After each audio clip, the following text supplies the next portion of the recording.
You're ready, Jen. Okay. All right, thank you. Good evening, everybody. Welcome to this meeting of Vale Whitehorse District Council Scrutiny Committee. I'm Catherine Foxhall and I'll be chairing this meeting with Mark Minion, our Head of Corporate Services on my right, and Candida Basilio from Democratic Services on my left. We are in Abbey House in Abingdon, and all the members of this committee are here in person as required, and we have our officer and cabinet member for our substantial item this evening in the room as well, so thank you for joining us. This meeting is being recorded for YouTube for the public to view shortly. So those of you who've got people online, I'm sure, could keep microphones muted while not speaking, that'd be really helpful, but please do put up your yellow hand if you'd like to speak. And for those of us in the room, evacuation procedure, as you all know, is to come round the right through the nearest exit, round the corridor, and then assemble in the car park, please. Please keep your mobile phones silent or off, and unless phones are where you've got your meeting documents this evening, please don't use them during the meeting. And then at the end of the meeting, we'll confirm that the recording has ended. So item 1 on our agenda this evening is Chair's announcements. I don't have anything earth-shattering, but committee members and substitutes should just have received an email literally within the last half hour from Candida with confirmed dates for 2 training sessions. Please do choose whichever is most convenient. You're not required to come to both, it'll be the same content, but yes, just choose whichever is. And if you do have any issues or need to swap, please go. We have one main item of business on the agenda this evening, which is a planning enforcement update. And we are joined by Councillor Emily Smith, who's the Cabinet member responsible for planning, and Emily Hamilton, who's our Development Manager. So thank you. Item 2, apologies for absence. We've had apologies from Councillor Sue Call, but we're delighted to welcome Councillor Max Thompson in her place. And we also have apologies from Councillor Kira Bentley. But no substitution for that one. No, okay. So in terms of the minutes of the last meeting, this was the meeting held on the 29th of September 2025, and it was the financial outturn meeting for those of you who were here. So if I could have a proposer and a seconder, if you're all happy that those were accurate record, happy to. Councillor Roberts seconding, Councillor Delahart happy to propose. Thank you ever so much.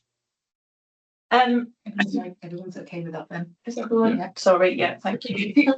Any dissent or complaints? Thank you. Declarations of interest. So if anybody, any committee members have any declarations of disclosable pecuniary interests, other registrable interests and non-registrable interests, or any conflicts of interest, respective items on the agenda for this meeting, please speak now, or if you discover you have one during the course of the meeting, please let us know. I see none. Thank you very much. Urgent business. I do not have any urgent business. Under 5. Number 6, public participation. We do not have any speakers registered to speak this evening. Item 7, work schedule and dates for all Vale joint scrutiny meetings. On your pack of papers, page 7 to 8, our current work programme's looking pretty skinny because we did have a meeting of the chairs of Vale and joint scrutiny to look at our various work programme items. So the items that we have left on our plan for Vale are the Arts Centre Action Plan update for the Beacon, and that's the action plan regarding the finances primarily, which we are expecting in March. Housing provision and services, that had previously been on our work programme as a couple of items. We've now bundled that together.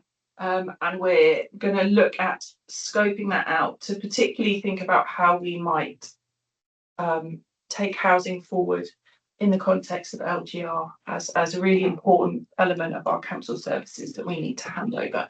So all committee members are very welcome to feed into scoping that item out with us. And then the other item we have on here is council plan performance reports, and that's particularly looking at the plans for capital projects and things like that, looking at the council plan, the things that we want to get done over the next couple of years as a council, and particularly again as we come up to LGR, that those plans may change or be subject to changing circumstances. So again, when those quarterly performance reports come forward to Cabinet, we will have a chance to look at those as well. But again, as ever, if there's any items that members wish to add or things that come up within your work within your ward, sometimes it can be quite a small item, but do propose it and bring it forward for suggestions if you want it looked at. Great. Any comments or questions on that work programme at the moment? Lovely. So that brings us to item 9 on our agenda, which is our planning enforcement update. I'm really happy to welcome Emily Smith and Emily Hampton. And Councillor Smith, would you like to introduce the report for us? Thank you. Yes, thank you very much. So planning enforcement, as you know, is a very public facing function, and most people probably don't have to interact with it until they experience a problem with a development in their neighbourhood. And I think that there's an assumption that councils have more powers and resources than they do for enforcement work. But it is still an important and very public facing service, which has a sort of reputational risk if we don't do it well. So this report is to provide an update on the planning enforcement, including current performance in determining cases and some proposed improvements to support more effective and timely resolution of enforcement issues. The Scrutiny Committee last received a report in January 2023, and so this is part of your kind of regular review cycle of the enforcement function. As members are aware, the National Planning Policy Framework outlines the discretionary nature of enforcement action, while also emphasising its importance in maintaining public confidence in the planning system. The planning practice guidance builds on this by highlighting that breaches of planning control can often be resolved more effectively with without formal enforcement action. So through voluntary compliance and the submission of retrospective planning applications, for example. So on paragraph 10 of your report, you'll see that the majority of enforcement cases at the Vale are closed through voluntary compliance. And this reflects the proactive work of officers engaging with landowners to relieve breaches from land or buildings without formal proceedings. Paragraph 14 of the report identifies several areas that have improvements that have been made or are in the pipeline to enhance efficiency and overall performance. So the first of those is a monthly tracker for aged cases. So a tracker has been introduced for cases over 30 weeks old.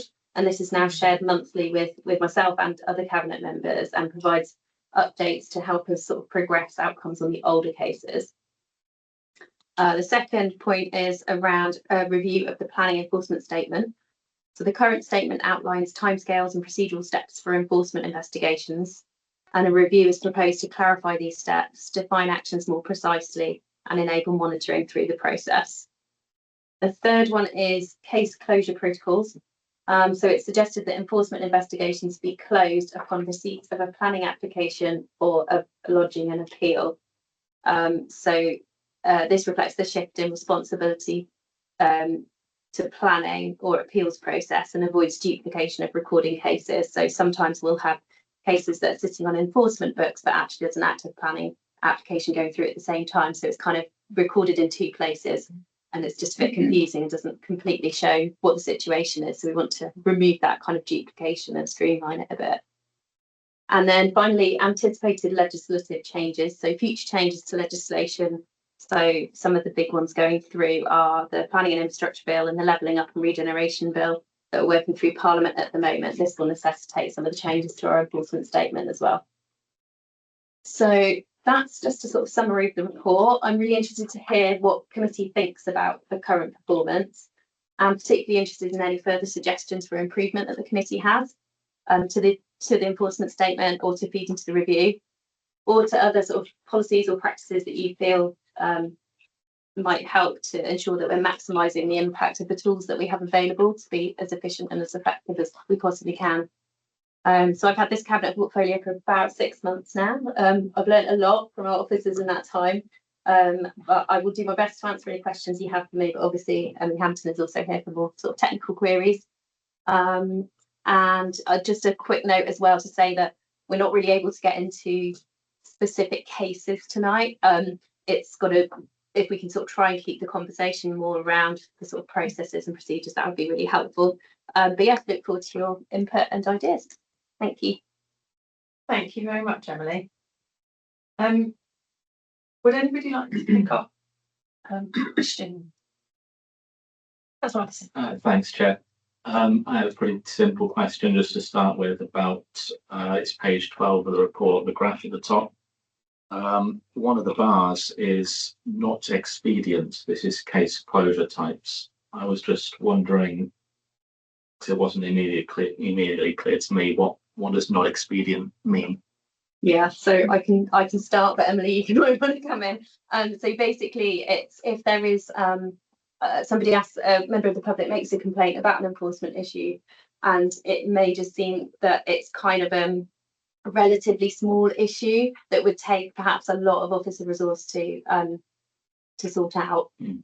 So in those cases, sometimes we've got to kind of manage the resources that we've got available, and public personnel, the rest of it, to make sure we're using the resources to get good value for money. And in some cases, it's just not worth pursuing. I see. Thanks. I don't know if you. Yeah, a common, no, that's correct. A common one is we get offences, so where they perhaps adjacent to a highway, got to be a metre high, and someone put it up and it's 1 metre 10, and there's no harm.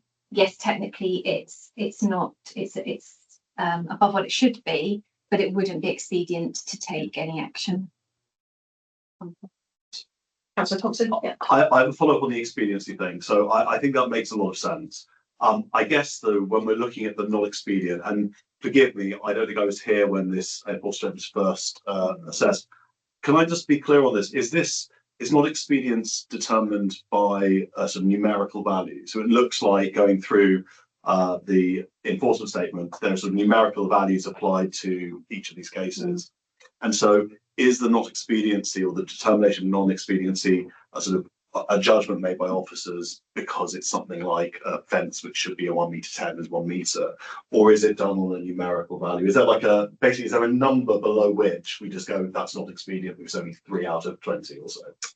No, it is correct, as you said, Councillor Thompson. It is based on judgment, of course, guiding principles, because quite often you're looking at permitted development as a starting point, and that does have specified dimensions. So that might be your starting point, and then you take a judgment call. If it's just slightly over, it might not be expedient, but there's always a level of assessment for each one. Thank you. Thank you for bringing the report to us and for making it really clear to understand. I was just sort of wondering, obviously we've got quite a stable performance over the last year, what that looks like in comparison to sort of similar districts, either South Oxfordshire or further afar. So how are we performing in comparison to them? Yeah, sure. Yeah, so very similar in comparison to South Oxfordshire. It's remained very stable. We don't do a huge amount of benchmarking against other authorities, but we did have, and I appreciate not everyone was at the previous time it came to scrutiny, that had followed a period of a high backlog, which was worked down. So I think at the point scrutiny saw it, the year previous, there was about 400 cases, and it's come down quite significantly. So a lot of work has been done to really now, what we're really trying to do now is to really streamline and get a very efficient system in place to really pick up the determination of enforcement matters, and hence some of the improvements that Councillor Smith referred to earlier. Thank you. Can I just follow up a little bit on that question? Do you feel that there are opportunities for wider engagement with benchmarking, maybe at a national scale or looking a bit more across the country? Do you think that might have some value, and what would be the barriers to doing that kind of work? Yeah, so definitely, yeah, it's sort of from a common sense perspective, and it definitely sounds like something we could do a bit more of in terms of resources and things. You probably know more than me, Emily, but I would hope that there would be other data in the public domain that we'd be able to sort of pull together fairly easily. Yes, I think it's always good that we do some spot check benchmarking. It's slightly more challenging than the application process, because when you're determining applications, there's a statutory process there. And what we're required to do, all councils, are to feed that performance and numbers of applications back to central government, and they hold that on a national database, so we can dip in and see any other council and get a feel for that. It is different with enforcement. As you may already be aware, enforcement action itself is discretionary, and different councils, some have enforcement statements, some don't. They might have different requirements. So there's more flexibility and different approaches to enforcement than there is a statutory application process. So it is a little more challenging to get benchmark data because it's not out there freely. But that's not to say that we can't spot check and try and get some of that more frequently, just as a guide. It's just how much other councils are willing to share with us, because we would have to sort of ask those questions. Thank you. Oh, sorry, Councillor Roberts has been patiently waiting for ages. She's just out of my Yes, so I was here for the January 23 report, and I might have been taking it, but anyway. So one of my questions is, you've got on your grant age over 30 weeks, but you've also mentioned the enormous backlog, and certainly at January 23, the backlog was just beginning to come below 10 years. And I don't know whether everybody is completely aware of that. So when you say over 30 weeks, when we were looking at it in January, that broke down to a few cases that were over 5 years old and a good number that were over 2 years old. So I was a little disturbed that we hadn't seen anything more definitive than over 30 weeks. So my first question is, what does that genuine backlog and how long it takes to clear it up? At that point, the scrutiny asked whether the planning officers that had handled the original case would then be called upon to be involved in the enforcement case. So my second question is that still the case? Because I think that actually helped quite a lot, but I don't know whether we're in a position now with our staff turnover, but that's still to be the same. And the thing that worried me about this was that you would remove the enforcement query when a planning application came in, because I have been in a situation where that planning application was then withdrawn. What actually happens in that case? Does it then go back to being an enforcement case? Because on that occasion it didn't. We had to actually, so I don't know whether you've changed the system since then because of that one. And it does look as if we are seriously more under control than we were 2 years ago. One of the things we stopped doing was allowing parishes to have any kind of feedback as to how their enforcement case was going. I think that was really welcomed by the parishes and towns, but I wouldn't recommend that until we are in a position where we feel confident that the backlog is under control, and therefore we could afford to just say, yes, it's probably another 6 weeks, or just to give them an idea of where it is in the system, because I know some of the older parish clerks are a little impatient at always having to come to us rather than wait for the system to churn the answer out. But there we go, 4 questions. I'll go with the last 2. Yes, it's fine. Okay, yeah. So going in reverse order. So yeah, that one about how we report back when there are live enforcement cases going on, and obviously you'll understand the reason for that being that if the officers are just always spending all their time responding and updating everybody, then they can't get on with the work, and we want the enforcement case worked through with the applicant as quickly as possible and get it resolved. So it's finding that balance, isn't it? So one of the changes that we're looking at in the future is we wouldn't be able to, so we're not going back to, really detailed updates, but having a kind of maybe monthly kind of trigger where the parish or whoever the applicant, the person who made the enforcement query in the first place, who made the complaint in the first place, gets a kind of response sort of almost automatically to say, this is still an open case, this is where it's at. And so we can't provide like lots of detail, but at least they know we're looking at it, we haven't forgotten about it, it's not just a sort of quiet. So that's being looked at, which seems like a good compromise to try. So I'm personally quite supportive of that approach. The other thing about the where we record the cases, whether they're, and if an enforcement case becomes a planning application and then it's withdrawn. So when we have the new DEF system, the new IT system, a lot of this stuff will be easier to kind of manage. It's going to be easier to track cases and move things around. So I'm hoping, I hadn't thought about that actually, that point of the specific point of a withdrawal, but I'm assuming that with the DEF case we'd be able to sort of mark it as withdrawn and then it would trigger something. We can sort of make sure that happens within that system. Yes, and I think actually what's really important, the example you gave, Councillor Roberts, of it being withdrawn, and yes, if that happened, it would automatically then, we should open that case up.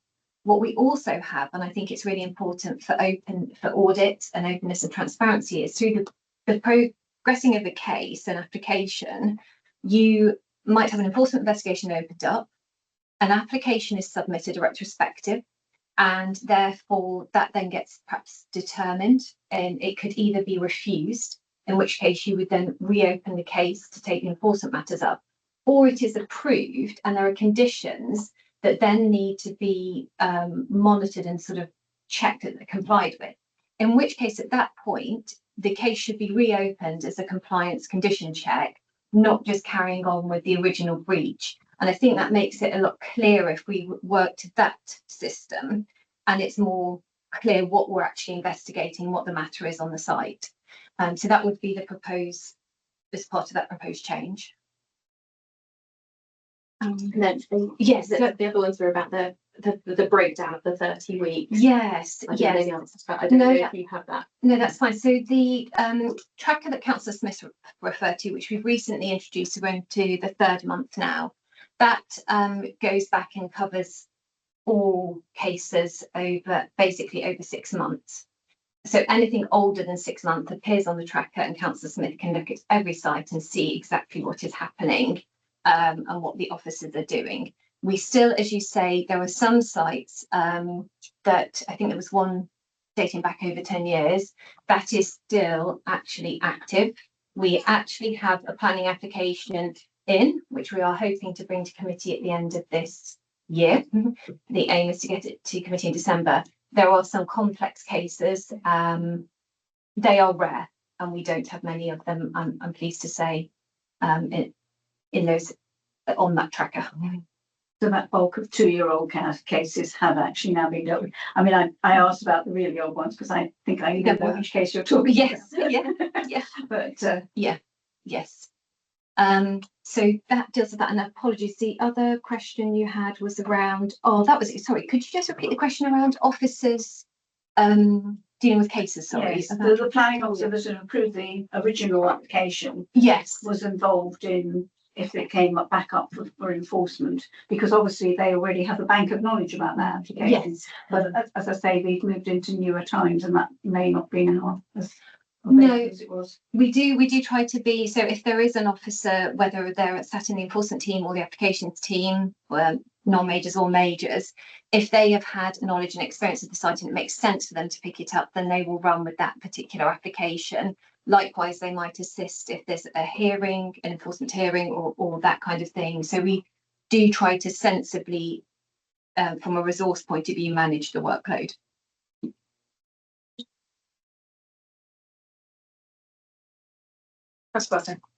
This was just a very quick comment on the graph that you've got in the paragraph 7.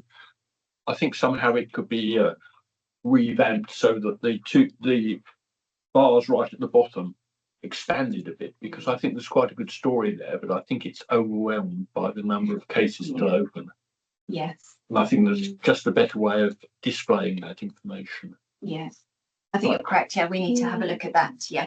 Like, could we just almost have a break at above 50 so that we can squash the middle bit that actually isn't saying anything. Yes, we'll take away and have a look at that.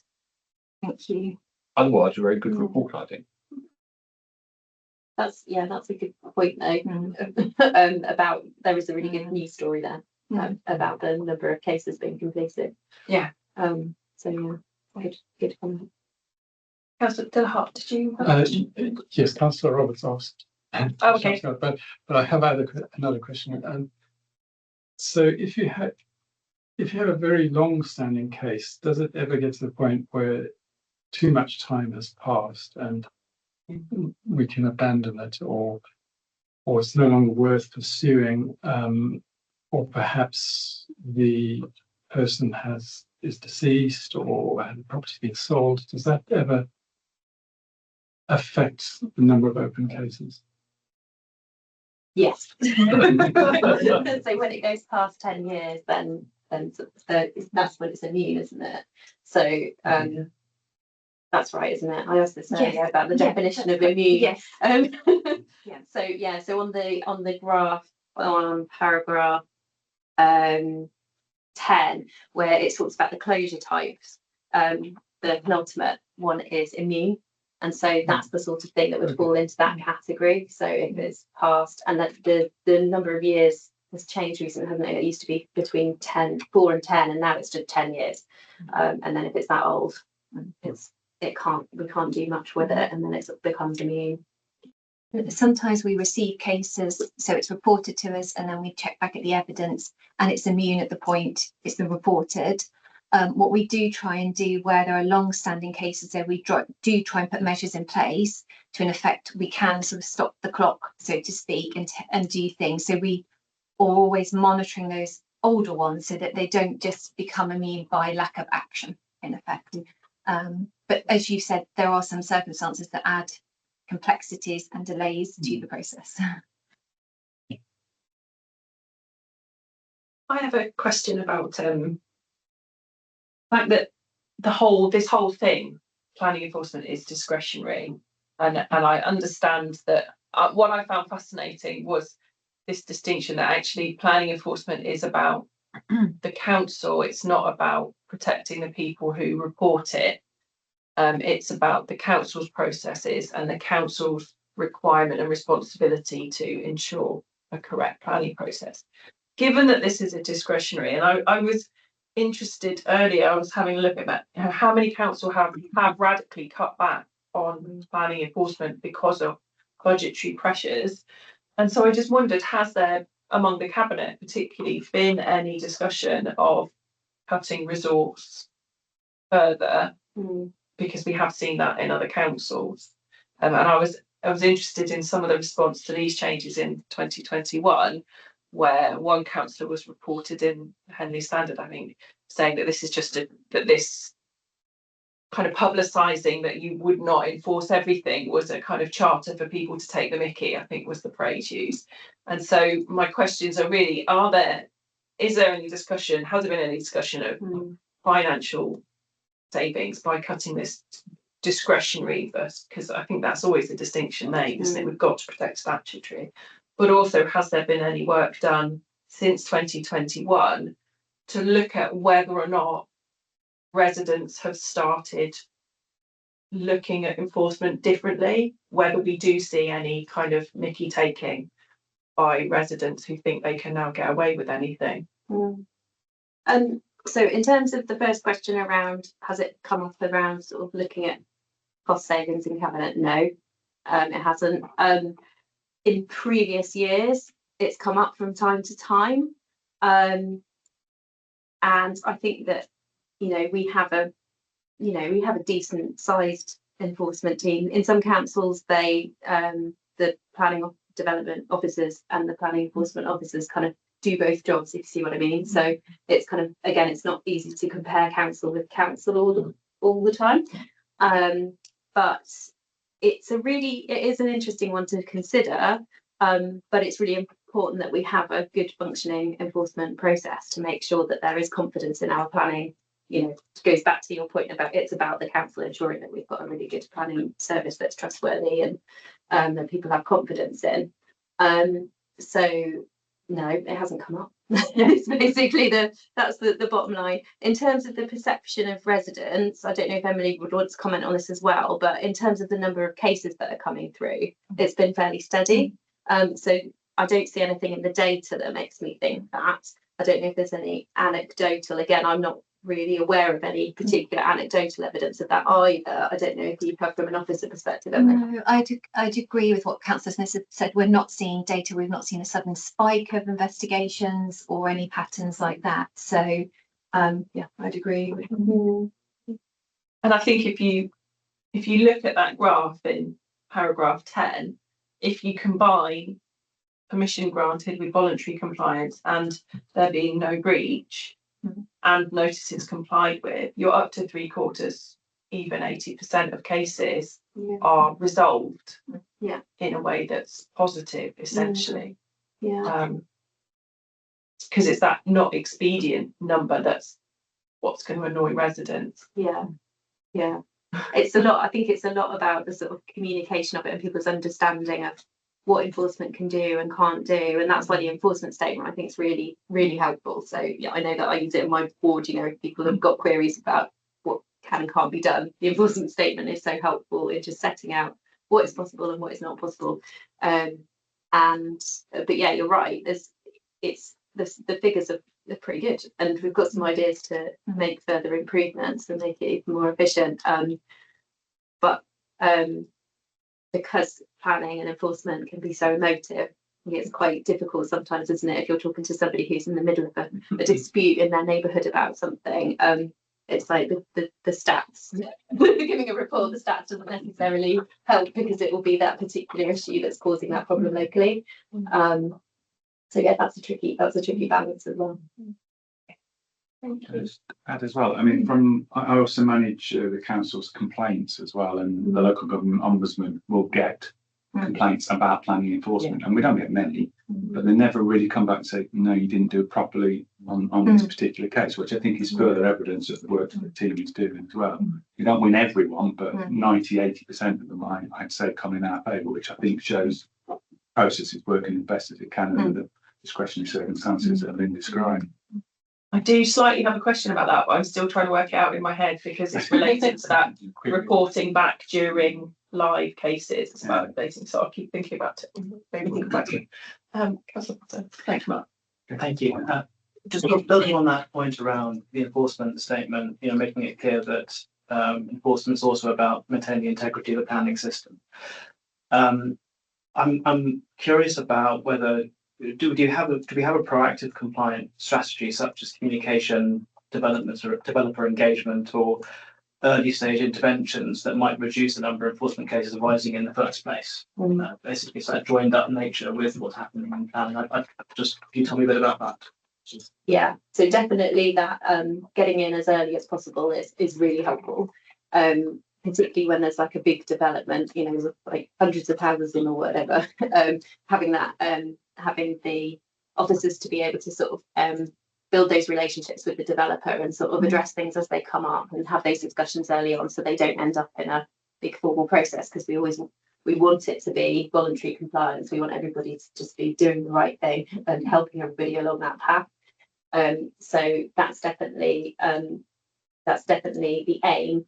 And I think, if I'm right, Emily, that the some of the legislation coming through actually emphasises that more, and it might be that there's even a greater focus on that kind of earlier intervention, if you like, on enforcement issues and making sure that we've got that covered earlier on in the process. But you might want to comment further. Yeah, we have started to look at a more proactive strategy, and I think from an officer's perspective, we found perhaps that would be good to start on the larger scale sites and looking at an approach where we go out sort of day one, meet with the site managers and take an approach and as Emily says, sort of more proactively engage.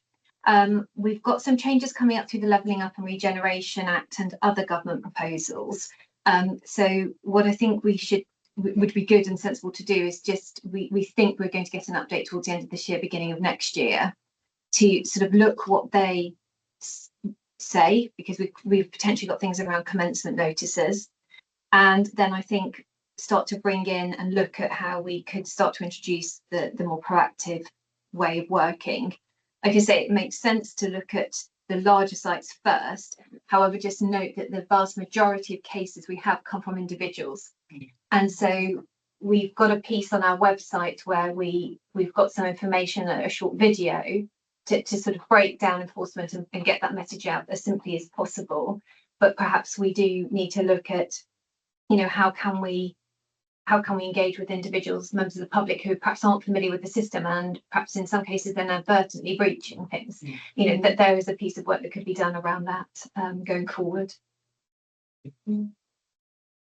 Yeah. Martin. Thanks, Chair. You've just touched on this, but it was a question about paragraph 17 in the report, future legislative changes. I was wondering if you could talk a little bit more about to what extent you can prepare for what the changes are going to be. Yes, yeah. So the main one that we think could impact enforcement will be around these commencement notices. It is the consultation, so we're only running at the moment on what was based in the consultation. We haven't seen any further details, and that looks like a mechanism where the government will want certain information and commitments from developers up front, actually, when they first submit an application, and that's going right the way through to them actually starting when they say they will. And this is part of the process where they're looking at, you know, if developers repeatedly sort of don't deliver and don't start when they say they will and delay, they're sort of, I suppose, not blacklisted, but there is a mark against them then in terms of going forward. And there are potentials around kind of financial penalties as well. So we're just waiting to see, we've seen what's out in the consultation, we're waiting to see then what the government want to and how they want to take that forward.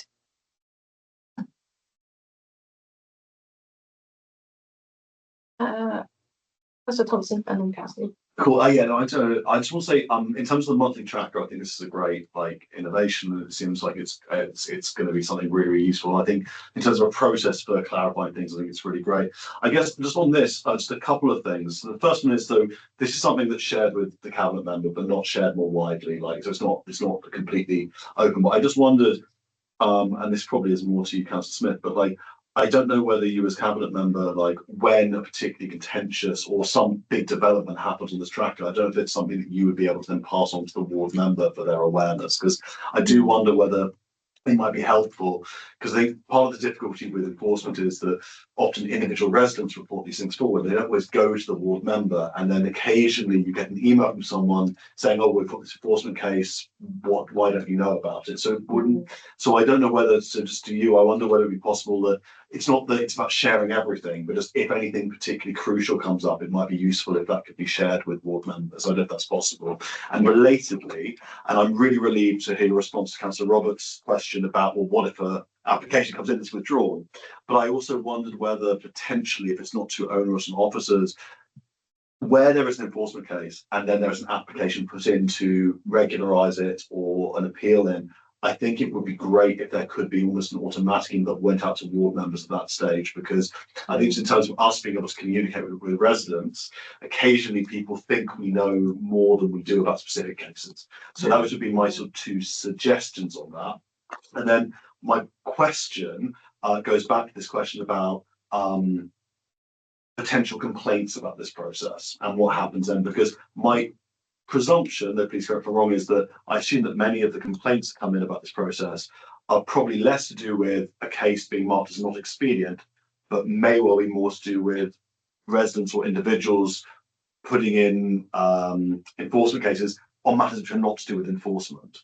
And I just wonder whether we were capturing that data in terms of whether, the hopefully very limited complaints we get in this process. I just wondered whether we're capturing the data on how many of those complaints or issues raised are to do with the non-investigation of a matter because it's not to do with enforcement versus officers have made a judgment that it's not expedient to pursue that case. And if we could get that data, I would find that very interesting, very useful. And I think it would be helpful for us as ward members to explain to residents that, you know, matters such as trespassing, matters such as like boundary disputes are not going to be looked into by enforcement because they're not enforcement matters. So it's not really, so it is a question. It's like, are we capturing the data? And if not, could we, I guess?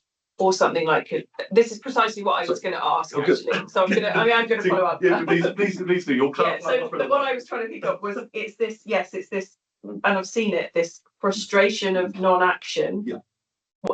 Precisely, it's because it's about, say, for example, construction standards, which is actually a completely different organisation who deals with that. And I'm interested in, again, this tracking of, do we then see that frustration being manifested in formal complaints to the council, for example?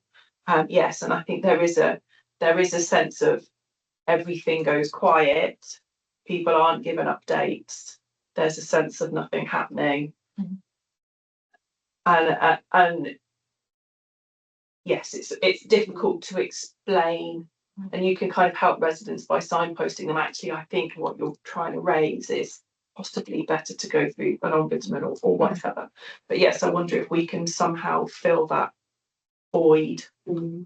I've definitely, again in my ward, I've definitely had those sorts of queries where people think they've made an enforcement complaint, and it's like, well, no, that's not enforcement. So that clarity is important. In terms of the tracker, from my perspective, it's obviously quite new, so it's been a few months that it's been in place. At the moment, it's just got the 30-week plus. So if it was a long-term, if it was a longer standing issue, perhaps the ward member might be more likely to know about it by the time I get to see on the tracker. I don't know, maybe not all of them, but yeah, that's definitely something. So that information, there isn't any reason why we can't share that information with ward councillors. It's just, rather than sort of putting it out there to everybody, it was kind of a bit much. Again, we're sort of trying to find that happy balance. So yeah, I'm definitely comfortable with sort of sharing that with ward councillors if something's sort of looking a bit like, oh yeah, they need to know about this. However, it would only come to me on that tracker at the moment if it was 30 weeks plus. So those earlier on, it wouldn't be captured. It's something that would be useful, I think. I can definitely see there's some logic there, and it's about how we can do that in a sort of simple way that is not too labour intensive. And I keep saying, oh, when we get the DEF system, but it's, building it up to this is an amazing thing that's going to solve all world problems. But my understanding is it might be a bit easier or less labour intensive to gather some of this information and then be able to report it. But I'm kind of guessing a bit. And no, what we'd like to, so on sort of related to that, what we would like to be able to explore with the new software is going to the point that an investigation's gone in and we're very aware it could sit there for a period of time and no one's had any update. And if we can get the system, it would be auto updated, and it would simply give a message saying, this is still a live investigation, work is still being undertaken, just so people know that it's not lost or forgotten. I wonder as well, the point that Councillor Thompson's raised, whether there is any way, again, this isn't something we've looked at, but we can ask the question, if an enforcement case comes in, is there any way on the system as that's logged to notify the ward member? I don't know, but we can certainly ask the question to see if that's possible. And in terms of the cases that don't make it to enforcement, so they don't, customer service get a query and it's like, well, that's not enforcement, that's HSE or that's something for somebody else. I'm assuming that information, I'm probably looking at perhaps whether Mark can answer that question more than you, Emily. I don't know. Just because it might not always get again, planning enforcement. We are looking on the system. That's something we want to do, because at the moment, when we obviously triage things, so we get a lot of things come to us, and before they're even logged or dealt with, they're battered away because they're not relevant. But we do need to find a mechanism, a way of recording that, because at the moment, we would like it all recorded on the system. So you can see, look, this month there were 100 requests and only 50 of those were actually valid enforcement breaches. So we would like to go forward with the new system, providing that data. Can I just follow up on that quickly? When something's battered away, I should know this, but I don't think I've ever put in an enforcement query that's been battered away. But what happens? Is there like an email that's sent to the person who submits it saying, thank you for your concern, but this is not a matter of enforcement. I mean, did they get a response? I assume there was a response. Yeah, and it can vary because sometimes, as Emily said, sometimes it's just not relevant to planning, or it might be it needs to go elsewhere, perhaps to environmental health and the council. So there is, and some of obviously Mark's team will be doing some of that work anyway. Yeah, I mean, there is a division of labour in planning enforcement. The triage bit is done by customer services who sit with me.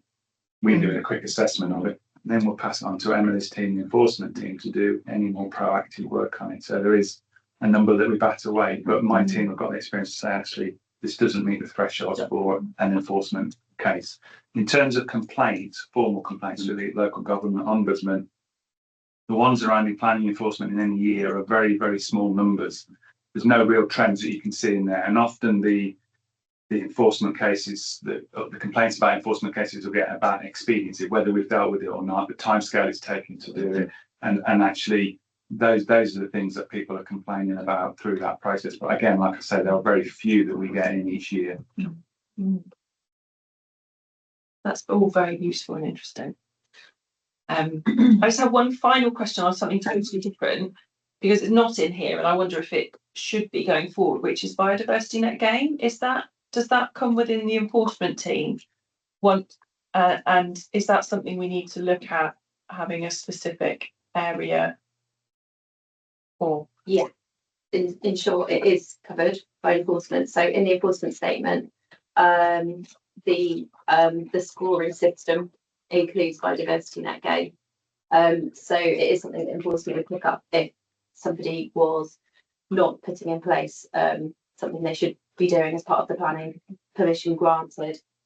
So yeah, that is there. And quite often, because biodiversity net gain is quite often secured through Section 106, if there is a breach to the Section 106, that scores quite highly on our triage scoring system. There is a slight mismatch at the moment with the legislation in terms of biodiversity net gain and the requirements on retrospective applications. That's just where planning legislation and the biodiversity net gain are not quite aligned. Whether there'll be some changes to that, we'll wait and see. Thank you very much. Committee, we've had a good discussion. We've been asked to do two things this evening. The first is to receive and note the report and make any comments on it. So actually, we're coming back. We can probably segue you into a way. But the second is for us to really look at these recommendations and suggestions for improvement, and to make any recommendations both to Emily's team but also to Cabinet to take forward through Emily. So I'd like to really focus on our paragraphs 14 to 18. Now we have made quite a few, and as usual I've done my list of bullet points. We have made quite a few kind of recommendations as part of our discussion. So I think the main kind of themes that I think have come out are differentiating an approach to major sites versus almost neighbour disputes, people concerned about neighbours or individual items. More involvement of ward members when major developments in a case happen or when there are outcomes. Just to look at this kind of potential void of information regarding non-investigation or non-relevance, and I think that comes back to, I think, this suggestion of having a kind of regular, just a kind of automatic, we haven't forgotten you, this is still being looked at, this is all still quite normal, we appreciate this frustration. I think that's a really good idea, and I can really see that diffusing frustration. So I think that's really good. And then this kind of, again, this question of liaising with the corporate services team to get some more figures on what it's not even getting to enforcement, and whether there are patterns that perhaps we can support residents with information in a different way. But committee members, if there are other elements related to these paragraphs 14 to 18, that would be really great. That's right. Yeah, I just wanted to phrase, I mean, there are planning inspectors that do handle enforcement cases, aren't they? And they take an inordinately long time to go from being put forward to being looked at and the answer to come out. I am unaware of anywhere where the answers are reported, and the same is true of this graph here. It's part of this report, but I'm wondering whether there's an ability, if that information is readily available, to go having that information put onto the data hub, because it is a discretionary service, and we now do it quite well. And having it as on the data hub would actually, especially the planning, because usually by the time it's got that through, they're pretty damning, aren't they? And so they're quite interesting reading as to what's said and what they demand to be done about it. I had a particularly difficult one with the police, fire, Thames Water, and God knows, probably at all involved. And you know, I think that a lot of people who've been involved in those sort of cases are really keen to know the outcomes of them, and they just go through to the planning inspectorate website in government. And it would be nice, I think, locally to have somewhere where you could actually refer back to them. I mean, there aren't that many, this is that big, but it certainly caused an awful lot of trouble in the area for quite some time. So yes, having actually that, and this idea of dealing with things that are not planning, not enforcement related, but I mean, there must be queries that were actually building regs or, you know, a whole range of other things, and capturing that, and maybe even having some kind of I would say video, but I mean, we always assume that everybody who's built things wrongly did it because they wanted to, but actually that isn't always the case. And actually having something that says, this is the building regs area that you must go to. This is the, you know, just if you like a Bob the Builder version for individuals to say how you can get through the system and be compliant, rather, because I think certainly 90% of them are trying to be compliant. There's only one or two that we know that are actually desperately trying not to be. So something like that might be quite useful, and we may not be the first people to think that. There may be some video thing out there that we could buy in cheat. Later on.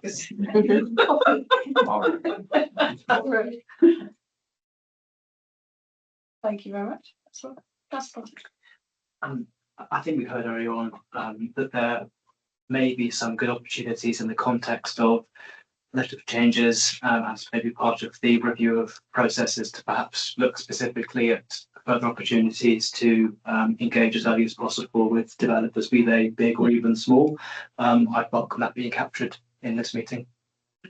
Yeah, absolutely, and I think that probably comes under that. There's that differentiating approach to major sites, and that is it's about engaging with developers. Yeah, I think in a different way, perhaps. But you're looking specifically through legislative. I think more generally, just the opportunity to try and be proactive with how we're engaging with the developers and on any scale. I think. Okay. So as well as. Yeah.